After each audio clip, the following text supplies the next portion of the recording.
윤세영이 개과천선의 엄마를 대신해 사과하고 최명진은 종신형을 선고받게 됩니다. 구하나와 황진구는 결혼과 함께 은총이를 입양하게 되는데요. 과연 이 이야기의 진짜 신데렐라는 누구였을까요? 이제 그 정답은 분명해졌습니다.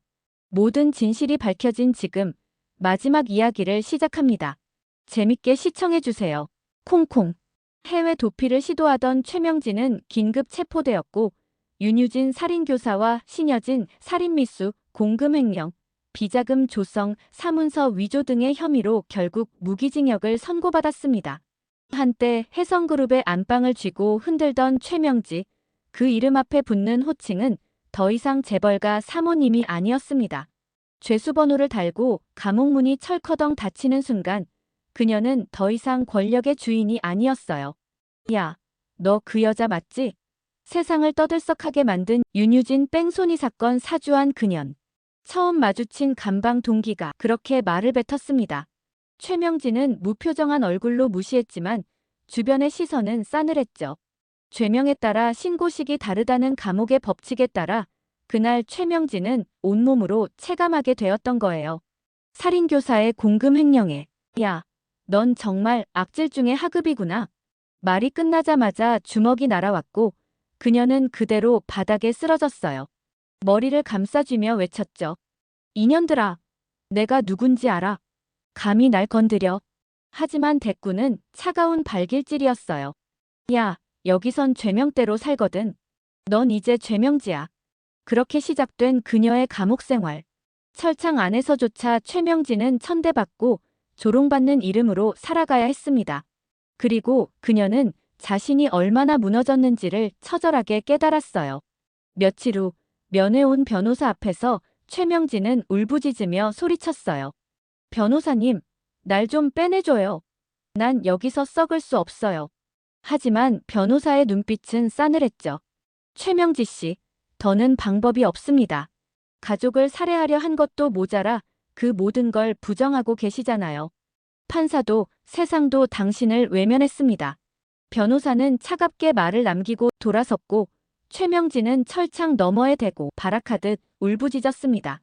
다 거짓말이야. 다 조작이라고. 하지만 외마디 비명처럼 퍼져나간 그 말은 허공에서 메아리칠 뿐이었고 믿을 수 없는 현실 속에서 아무도 그녀의 편이 되어주지 않았습니다. 신여진은 최명지가 무기징역을 선고받았다는 소식을 들은 뒤 말없이 창밖을 바라보며 말했어요. 이게 내가 만든 업보야, 최명지. 이젠 그 죗값 제대로 치러야 할 시간이야.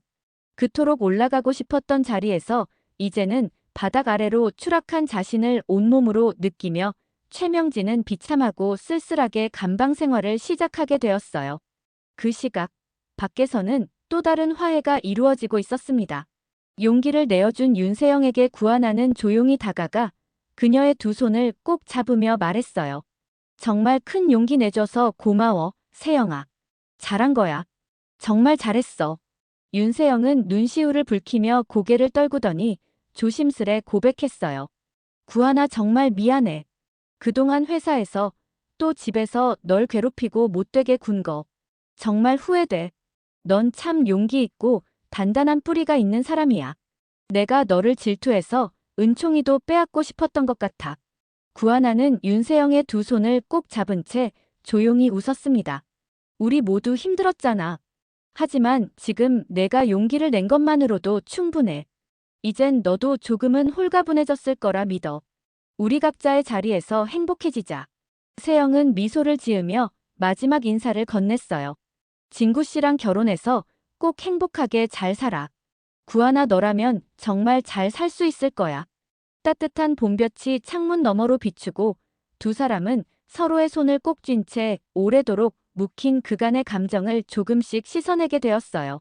한편 장비서는 구지석 부모님의 차량 브레이크를 고장낸 심부름업자들의 행적을 추적해내고 급히 신여진과 윤성호를 찾아왔습니다. 회장님, 구지석 회장님 부모님의 사고를 낸 범인을 드디어 찾았습니다. 그 말을 들은 신여진과 윤성호는 숨을 삼킨 채 그들과 직접 마주했어요. 조용히 물었습니다. 나는 당시 영신 패션 사장에게 겁만 주라고 했던 건데 어떻게 브레이크 고장으로 사람이 죽게 된 거죠? 신여진의 목소리는 떨렸고 윤성호는 입술을 꽉 다물었습니다. 머뭇거리던 심부름업자는 고개를 숙이며 조용히 말했어요. 당시 겁만 주라는 지시가 내려온 뒤 최명지 씨가 저희에게 브레이크를 끊으라고 따로 지시했습니다. 그리고 뒷돈을 건네받았어요. 저희는 그냥 시키는 대로 한 거예요. 정말 죄송합니다. 그 말에 신여진은 자리에 주저앉았고 윤성호도 안타까움에 망연자실 한숨을 내쉬며 말하죠. 이것도 그 여자가 한 짓이야? 최명지, 대체 어디까지 망가져야 끝이 나는 거야? 무거운 정적이 흐르는 그 방 안에서 그들은 진실의 무게에 짓눌린 채 말없이 눈을 감았습니다. 결국 최명지가 저지른 범죄가 추가로 밝혀지며 그녀의 죄상은 더욱 확실해졌고 형량을 확정짓는 데 결정적인 쐐기를 닫게 되었습니다. 신여진은 그동안 자신이 품어왔던 죄책감, 구지석과 구하나의 부모를 죽게 만든 건 자신 때문이라는 자책에서 비로소 조금은 벗어날 수 있었어요.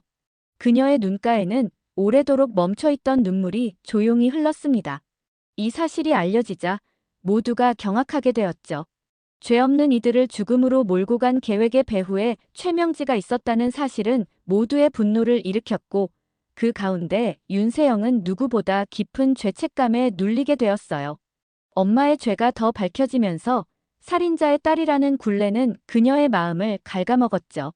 한때는 구지석과 사랑했던 사이였고 마음 한켠엔 그와의 새 출발을 꿈꿨던 적도 있었습니다. 하지만 이제는 그것조차 불가능하다는 현실이 그녀를 짓눌렀어요. 어떻게 자신의 부모를 죽인 살인자의 딸이 그 사람 곁에 설 수 있겠어? 그건 너무나 잔인한 일이야. 결국 그녀는 큰 용기를 내어 구하나와 구지석을 찾아갔고 망설임 없이 무릎을 꿇었습니다. 떨리는 목소리로 말했어요. 지석 씨, 그리고 구하나. 정말 미안해. 엄마의 죄를 내가 대신 사죄할 수는 없겠지만 이 마음만은 꼭 전하고 싶었어. 내가 이렇게 무릎 꿇고 진심으로 사죄하는 걸로 조금이라도 마음이 풀렸으면 좋겠어. 제발 용서해줘. 그녀의 두 눈에는 눈물이 맺혀 있었고 조용히 떨어지는 눈물방울이 그녀의 무릎을 적셨어요. 무거운 침묵 속에서 그녀의 진심만이 공간을 채우고 있었던 거예요. 그 말을 들은 구하나는 안타까움에 입술을 꼭 깨물며 눈시울을 붉혔고 구지석은 손을 꽉 쥔 채 온몸을 떨고 있었습니다. 한동안 아무 말도 없이 서로를 바라보던 그들 사이에 무거운 감정이 흘렀어요. 세영아, 최명지가 이런 짓까지 하다니. 이게 내 잘못이라고 하고 싶진 않아. 하지만 정말 가슴이 아프다. 구하나도 조용히 말을 이었어요. 우리 가족을 그렇게 만든 사람이 내 엄마라는 사실. 그건 분명히 용서받기 힘든 일이야. 하지만 그건 내 죄가 아니잖아. 너는 그냥 그 사람의 딸일 뿐이야. 세영아, 내가 진심으로 사죄하려는 그 마음. 나 받아들일게. 눈물로 가득한 세 사람의 눈동자가 잠시 교차했고 그 순간만큼은 억울함과 분노, 안타까움이 복잡하게 얽혀 있었어요. 다음 날 구지석은 회장실로 데니를 불렀습니다. 최명지 비자금 전액 인출한 거죠? 데니는 고개를 끄덕이며 대답했어요. 네 회장님. 한 푼도 남기지 않고 전액 인출 완료했습니다. 구지석은 창밖을 잠시 바라보다가 눈을 감고 천천히 숨을 내쉬었습니다. 결국 구지석이 그 비자금을 다시 제자리로 해성그룹의 공식 계좌로 돌려놓았습니다. 오래도록 왜곡되고 어두운 곳에 숨겨져 있던 돈을 본래의 자리로 돌려놓았고 모든 것이 바로잡혀지고 있었습니다. 한편 윤세영은 오랜 망설임 끝에 최명지를 면회하기로 결심했습니다. 죄수복을 입은 엄마의 얼굴을 마주하는 순간 그녀의 가슴은 조용히 무너져 내렸어요. 그러나 마음속에 담아두었던 말을 꼭 전해야겠다는 결심으로 눈물을 삼킨 채 입을 열었습니다. 엄마, 나 마지막으로 엄마 보러 온 거야. 이제는 엄마의 딸이 아니라 윤세영으로서 홀로 서고 싶어. 내 인생은 이제 내가 책임질 거야. 엄마, 건강하게 지내요. 그리고 미안해요. 최명진은 멍한 얼굴로 세영을 바라보다가 자리에서 벌떡 일어나 소리쳤습니다. 세영아, 안 돼. 나한테 이러지 마. 너밖에 없잖아. 세영아. 하지만 윤세영은 뒤를 돌아보지 않았고 최명지를 등 뒤로 한 채 천천히 교도소 접견실을 걸어 나갔어요. 그 뒷모습은 단단했고 눈물은 있었지만 흔들림은 없었죠. 최명지는 유리병 너머로 손을 뻗으며 울부짖었습니다. 세영아, 엄마가 잘못했어. 제발 돌아와. 세영아. 그 울음은 벽에 부딪혀 메아리 쳤지만 이미 돌아서는 발걸음을 붙잡을 수는 없었습니다. 그리고 이제 남은 이야기는 구하나와 황진구, 그리고 은총이의 이야기겠죠. 구하나와 황진구는 결혼을 약속하며 동시에 은총이를 입양하기로 결정했어요. 시청자들 사이에선 신여진과 윤성호가 살아있는데 왜 구하나가 은총이를 입양해? 라는 반응도 적지 않았습니다. 심지어 구하나, 참 속도 없다. 부모 죽인 원수의 손자를 입양하다니 라는 비난까지 있었지만 구하나에게는 망설이거나 흔들리지 않을 이유가 있었던 거예요. 두나는 구하나에게 처음으로 생긴 자매 같은 존재였고 그런 두나의 아들인 은총이는 자신의 핏줄처럼 여겨졌던 친아들 같은 존재였기 때문이었어요. 그렇게 구하나의 눈빛은 흔들림 없이 단단했고 그녀의 곁에서 황진구는 조용히 고개를 끄덕이며 손을 맞잡았어요. 두 사람은 서로를 바라보며 세상 그 어떤 폭풍 속에서도 지켜낼 단 하나의 온기를 확인하고 있었습니다. 그리고 무엇보다도 은총이가 입학 전부터 그렇게 바라던 건 하나이모가 위탁모가 아닌 진짜 엄마가 되어주는 것이었죠. 어린 마음에도 은총이는 구하나를 믿고 따랐고 진심으로 가족이 되기를 간절히 원해왔던 겁니다. 그 무렵 신여진과 윤성호도 다시 한번 구씨 남매의 집을 찾았습니다. 그들의 가족들에게 직접 고개를 숙이며 진심 어린 사과를 전했어요. 지석씨, 하나양. 정말 진심으로 사과합니다. 우리가 그동안 너무 많은 고통을 안겼어요. 말을 아끼던 윤성호도 조용히 고개를 숙였습니다. 그 죄를 다 사죄할 순 없겠지만 그래도 이제부터라도 제대로 은혜를 갚아나가고 싶어요. 그리고 신여진은 구지석에게 조용히 부탁했죠. 혜성그룹은 앞으로도 지금처럼 구회장이 맡아줘요.